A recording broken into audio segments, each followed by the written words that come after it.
Now from the Radford University Highlander Student Media Center, here's ROC-TV's forecast. A good Friday morning to you, Highlanders. It's Dustin Staples back at it again with the forecast for the weekend and next week's ahead.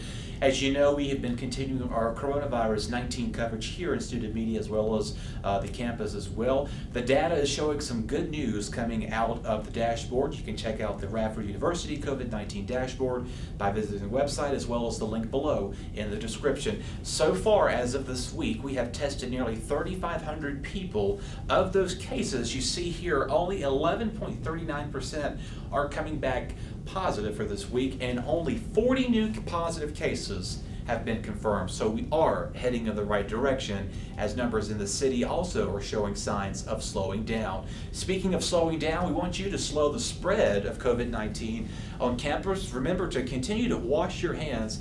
Wear those face coverings. It's very important because it is a lifesaver and it will help you get the coronavirus.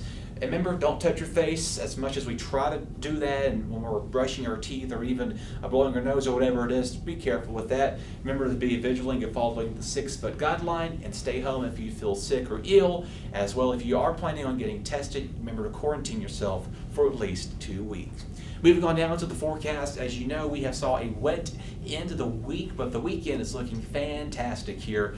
Partly to mostly cloudy skies here today as you begin the start of the weekend. We're halfway through the month. That's kind of hard to believe. 72 and 50 are for Friday. Saturday, of course, by the way, is the big picture. March, pitch perfect weather is in with that in play, with partly to mostly cloudy skies right there. We got triple days of sunshine in the forecast, something I haven't been able to say in a while.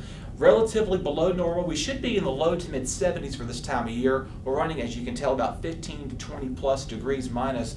Look at these overnight lows though, some 40s and low 30s. Go ahead and get your sweatshirts, your apple cider, your apple spice, or whatever you want to prefer, a hot warm beverage over the next couple of mornings here, because it is very worth that as well. Switching gears now to the tropics, we mentioned down at the top of the weather here. This week, 16 years ago, we had a minimum impact, not to our area, but to Mobile, Alabama. This is Ivan, 16 years ago, made landfall just outside of Gulf Shores, Alabama. 16 years later, Sally did the same thing, causing a lot of damage to a lot of homes in that area. But as you see here, Ivan was a Category 3 with winds of 120. You go over to look at Sally, only a 15-mile-per-hour difference between a Cat 2 and a Cat 3.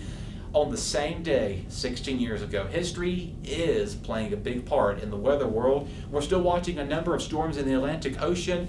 As you know, Hurricane Teddy could become a Category 5 right near it by the end of the week of next week, but has no minimum impacts here in the U.S., planning to go right up and impact a lot of shiplands as we head towards the Atlantic Ocean, and the others as well are staying far away from the U.S. soil. Stay tuned. Next week we'll have more of the latest COVID-19 coverage as well as your next weather watch. Stick around for much more.